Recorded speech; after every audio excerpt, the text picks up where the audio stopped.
regulation, the GDPR. It applies to all entities that exist in the EEA and any entity globally that does business and holds data and processes data on EEA data subjects. So this is the first time a data privacy law has had extraterritorial scope. In order for an entity to comply with the GDPR, they must first understand what their role is.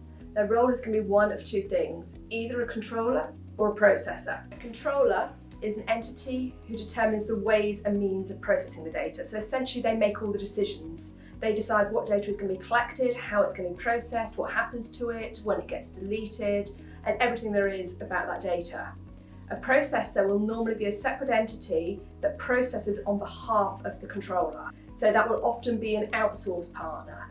They make no decisions on how that data is processed. They only follow the instructions of the controller.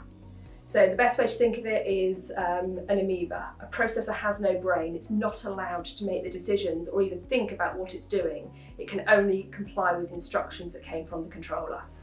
So we quite often hear the ICO, the UK Data Protection Authority, talk about how GDPR is an evolution and not a revolution. The idea being that we already had these rules in place, it's just tweaked them slightly. So one of the tweaks it's made is the concept of accountability. Accountability is not just being compliant with the GDPR, it's proving that you're compliant with the GDPR. And one of the ways of doing that is by holding a record of processing, also known as an Article 30 record of processing. What this is a document that outlines exactly what data you hold as an entity, who the data is on, why you hold it and what you're doing with it, how you're securing the data, and then very importantly, what the lawful basis is for processing that data.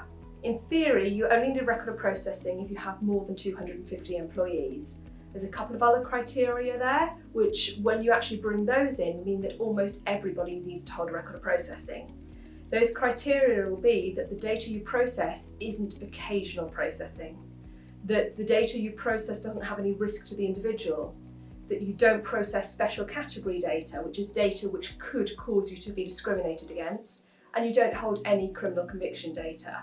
So in reality, just about any entity that employs people is going to have a record of processing.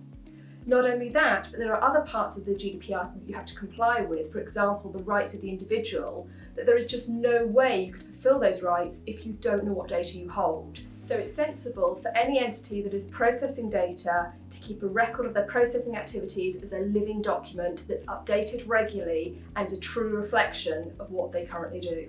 When we talk about how the GDPR is an evolution, not a revolution, this is where the record of processing becomes really important, because historically companies would say, oh, I've got this, I already have a record of my processing activities.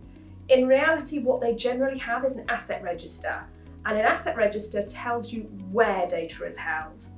The record of processing is different because it tells you what you are doing with the data, and that's the key difference.